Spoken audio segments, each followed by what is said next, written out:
Hello! Kumusta ang iyong weekend? Nakakapagpahinga ka ba or spending time with the family? Now, as you are reading this or watching this, you're about to go to our Sunday service, of course, Ascend Community Church, or nanggaling ka na sa ating Pangingong Sambahan. And you were able to fellowship with brothers and sisters in Christ. At the same time, you have been a blessing or you have blessed the Lord with your worship today together with our brethren. We are at the 25th day of our Bible reading plan at ang babasahin po natin ngayon ay Exodus 25, 26, 27, and Psalms or Awit 25.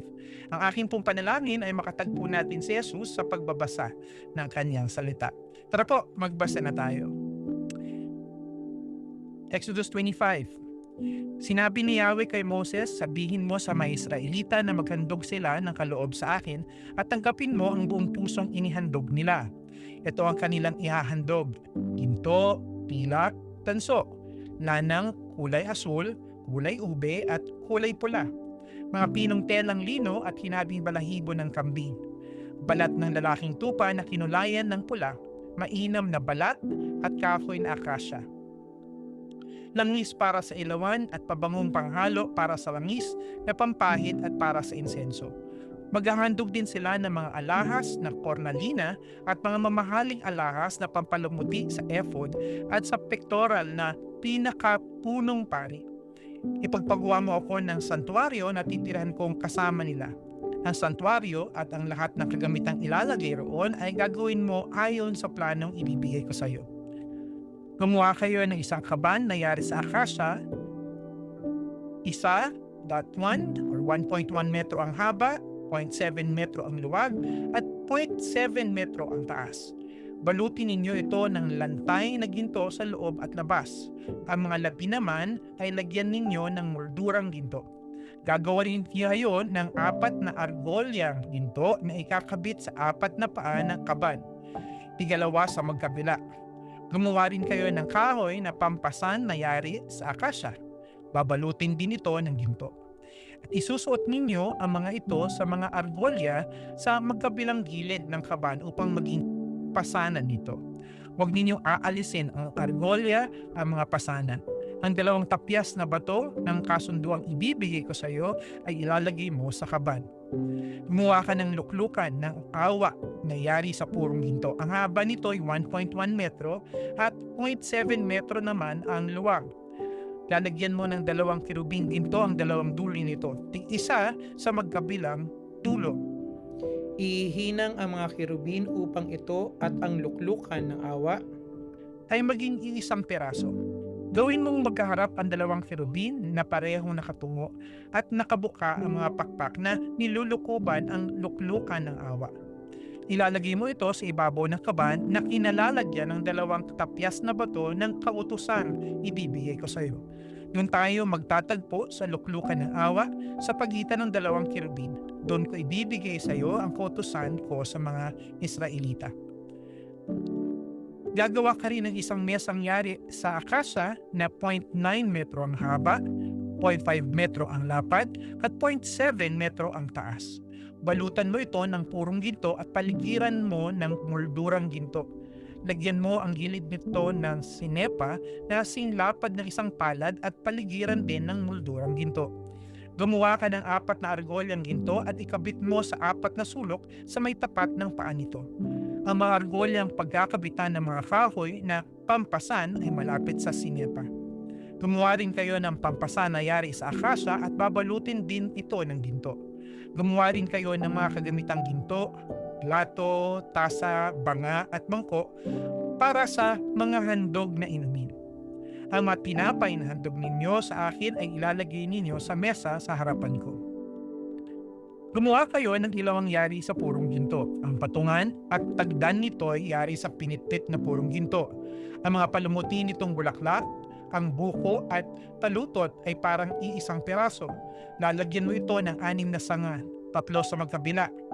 Bawat sangay lagyan mo ng 3 magagandang bulaklak na parang almendra, may usbong at may talutot. Ang tangkay naman ay lagyan mo pa rin ng 4 na bulaklak na tulad ng nasa sanga. Lalagyan mo ng usbong sa ilalim ng mga sanga, isa sa ilalim ng bawat 2 sanga. Ang mangusbong mga sanga at ang tagdan ng ilawan ay gagawin ninyong isang peraso na gawa sa purong ginto.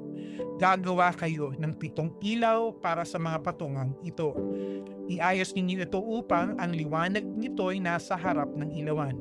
Ang pang-ipit ng mitsa at ang patungan ay dalisay na ginto rin. Sa lahat ng ito ay may 35 kilong purong ginto ang gagamitan ninyo. Sundin mong mabuti ang planong ipinakita ko sa iyo sa bundok. Exodus 26. Para sa tabernakulo, gumawa ka ng 10 terasong tela na yari sa telang lino na hinabi sa lanang kulay asul, kulay ube at kulay pula. Ito'y dapat bordahan ng larawan ng kerubin. Ang haba ng bawat piraso ay 13 metro at 2 metro naman ang lapad. Pagkakabit-kabitin ninyo ito ng tig-5. Ang tigsang gilid nito'y lagyan ninyo ng silo na yari sa taling asul. Tig-50 silo ang ilagay ninyo sa bawat piraso. Gumawa ka ng 50 kawit na ginto at ang mga ito ang gagamitin ninyo para pagkabitin ang 2 piraso.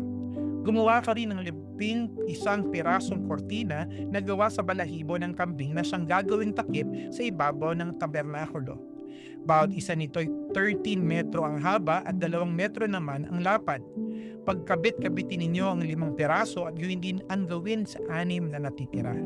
Ang ika-6 ay ilulupi at siyang ilalagay sa harap ng tolda.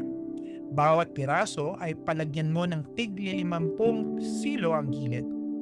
Gumawa ka ng 50 kawit na tanso at isuot mo sa mga silo para pagkabitin ang 2 piraso upang maging isa lamang. Ang kalahating bahagi ng tabing ay ilaladlad sa likuran upang maging takip. Ang tig-kalahating metrong sobra sa mga tabi ay siyang takip sa gilid. Ito ay lalagyan pa ng 2 patong ng pulang balat. Ang ilalim ay balat ng tupang lalaki at ang ibabaw ay balat na mainang. Ang tabernakulo ay igawa mo ng patayong haligi na gawa sa akasya. Bawat haligi may 4 na metro ang haba at 0.7 metro naman ang lapad. Bawat haligi ay lagyan mo ng tig-2 mitsa para sa pagdurugdong. Sa gawing timog, 20 haligi ang ilagay mo at ikabit sa 40 patungang tilak. 2 patungan sa bawat haligi. 20 haligi rin ang gawin mo para sa gawing hilaga at 40 patungan, 2 rin sa bawat haligi. Sa likod naman sa gawing kanluran ay 6 na haligang ilagay mo at 2 para sa mga sulok. Ang mga haliging panulok ay pagkabitin mo mula sa ibaba hanggang sa may argolya sa itaas. Kaya 8 lahat ang haligi sa likuran at 16 naman sa patungan. Gagawa ka rin ng pahalang na haligi na yari sa akasya, 5 sa isang tabi, 5 sa kabila at 5 sa likod at sa gawing kanluran. Ang mga pahalang na haliging panggitna ay abot sa magkabilang dulo ng dingding. Ang mga patayong haligi ay balutin mo ng ginto at kabitan ng mga argolyang ginto na pagsusuotan ng mga pahalang na haligi na binalot din sa ginto. Gawin mo ang tabernakulo ayon sa planong ipinakita ko sa iyo sa bundok. Gumawa ka ng kortinang yari sa puting lino at lanang asul, kulay ube at kulay pula. Bordahan mo ito ng larawan ng kerubin. Isabit mo ito sa mga kawit na ginto na nakakabit sa 4 na haliging akasya na binalot din ng ginto at nakatindig sa 4 na patungang tilak. Isabit mo ang tabing na ito sa tapat ng kawit sa bubong ng tabernakulo at ilagay sa likod ng tabing ng kaban ng tipan. Ang tabing na ito ang siyang maghihiwalay sa dakong banal at sa dakong kabanal-banalan. Ang luklukan ng awa ay ilagay mo sa ibabaw ng kaban ng tipan na nasa dakong kabanal-banalan. Ang mesa ay ilagay mo sa labas ng kortina. Ang gawing hilaga ng dakong banal at sa gawing timog naman ang patungan ng ilaw. Ang pintuan ng tabernakulo'y lagyan mo ng kortinang iba't ibang kulay na hinabi sa lanang asul, kulay ube at kulay pula at telang lino. Ito'y bubordahan ng maganda. Gumawa ka ng 5 posting akasya para sa tabing. Balutin mo ito ng ginto. Kabitan ng argolyang ginto at itayo sa 5 tuntungang tanso. Exodus 27. Gumawa ka ng isang altar na yari sa punong akasya, 2.2 metro ang haba, ganon din ang lapad, at ang taas ay 1.3 metro. Ang 4 na sulok niyon ay lagyan mo ng tulis na parang sungay. Gawin mo itong kaisang peraso ng altar at balutin mo ng tanso. Gumawa ka rin ng kagamitang tanso para sa altar. Lalagyan ng abo ang sinunog na taba, ng pala, palanggana, malaking tinidor at lalagyan ng apoy. Gumawa ka rin ng parilyang tanso at ang bawat sulok nito ay kabitan mo ng isang argolyang tanso na sambitbitan. At ikabit mo ang parilya sa ilalim ng tungtungan ng altar. Gumawa rin kayo ng pampasan na yari sa punong akasya at babalutin din ng tanso. Isuot mo ang mga ito sa mga argolya ng altar. Ito ay kailangang buhatin. Kaya nga't ang altar na gagawin mo ay may guwang sa gitna ayon sa planong ipinakita ko sa iyo sa bundok. Ang tabernakulo ay igawa mo ng bulwagang tatabingan ng mamahaling lino sa paligid. Sa gawing timog ay 45 metro ang haba ng tabi, na isasabit sa 20 posting tanso na nakatindig sa 20 patungang tanso. Pilak naman ang mga kawit ng posting, gayon din ang mga baras na sabitan. Ang ilalagay sa gawing hilaga ay tulad din ng nasa gawing timog. 45 metro ang haba ng mga tabing na nakasabit sa 20 posting tanso na nakatindig sa 20 patungang tanso. Pilak naman ang mga kawit ng poste, gayon din ang baras. Sa gawing kanlura naman, 22 metro ang haba na tabing na isasabit sa 10 posting nakatindig sa 10 patungan.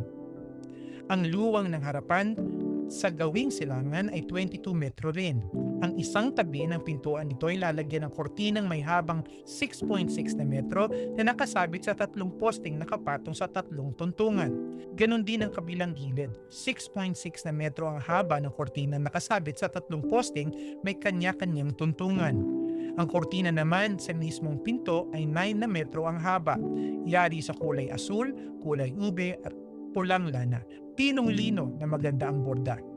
Isasabit ito sa 4 na posting nakatungtong sa 4 na patungan. Lahat ng poste sa bulwagan ay pagkakabitin ng baras na pilak. Pilak din ang mga kawit ngunit tanso ang mga tuntungan.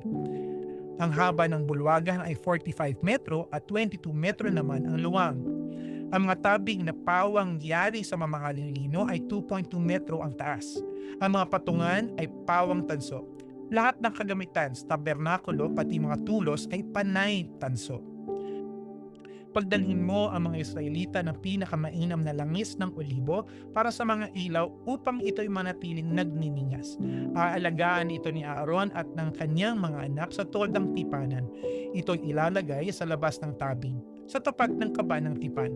Hindi nila ito pababayaang mamatay mula hapon hanggang umaga at habang panahong gagawin ito ng mga Israelita at ng kanilang buong lahi. Awit 25. Sa iyo, Yahweh, dalangin ko'y ipinapaabot. Sa iyo, O Diyos, ako'y tiwalang lubos. Huwag hayaang malagay ako sa kahihiyan at pagtawanan ako ng aking mga kaaway. Mga may tiwala sa iyo'y huwag malagay sa kahihiyan at ang mga taksil sa iyo'y magdanas ng kasawian. Ituro mo sa akin, Yahweh, ang iyong kalooban at ang iyong landas sa akin ay ipaalam. Turuan mo akong mamuhay ayon sa katotohanan sapagkat ikaw ang Diyos ng aking kaligtasan. Sa buong maghapoy, ikaw ang inaasahan. Alalahanin mo, Yahweh, ang pag-ibig mong wagas na ipinakita mo na noong panahong lumipas. Patawarin mo ako sa aking mga kasalanan, sa mga kamalian ko noong aking kabataan. Ayon sa pag-ibig mong walang katapusan, ako sana, Yahweh, ay huwag kalimutan. Si Yahweh ay mabuti at siya'y makatarungan. Itinuturo niya sa makasalanan ang tamang daan. Sa mapagkumbaba, siya ay gumagabay, sa kanyang kalooban, kanyang inaakay. Tapat ang pag-ibig, siya ang patnubay. Sa lahat ng mga taong sumusunod sa utos at tipan, siyang sumusubaybay. Ang iyong pangako, Yahweh, sana'y tuparin. Ang marami kong sana'y iyong patawarin. Ang taong kay Yahweh ay gumagalang, matututo ng landas na dapat niyang lakaran. Ang buhay nila ay palaging sasagana. Mga anak nila ay magmamana sa lupa. Sa mga masunurin si Yahweh isang kaibigan, ipinapaunawa niya sa kanila kanyang kasunduan. Si Yahweh lang ang laging inaasahan na magliligtas sa akin sa kapahamakan. Lingapin mo ako at ako'y kahabagan, pagkat nangungulila at nanlulupaypay. Pagaanin mo ang aking mga pasanin, ang gulo sa buhay ko'y iyong payapain. Alalahanin mo ang hirap ko at suliranin, at lahat ng sala ko ay iyong patawarin. Tingnan mo't napakarami ng aking kaaway at labis nila akong kinamumuhian. Ipagtanggol mo ako at niligtas ang aking buhay. Huwag tulutang ako'y malagay sa kahihiyan, pagkat kaligtasan ko'y sa iyo nakasalalay. Iligtas nawa ako ng kabutihan ko at katapatan, sapagkat ikaw ang aking pinagtitiwalaan. Hanguin mo, O Diyos, ang bayang Israel sa kanilang kaguluhan at mga suliranin. Purihin si Yahweh, siya lang ang mabuti at siya po'y makatarungan. Salamat sa Diyos.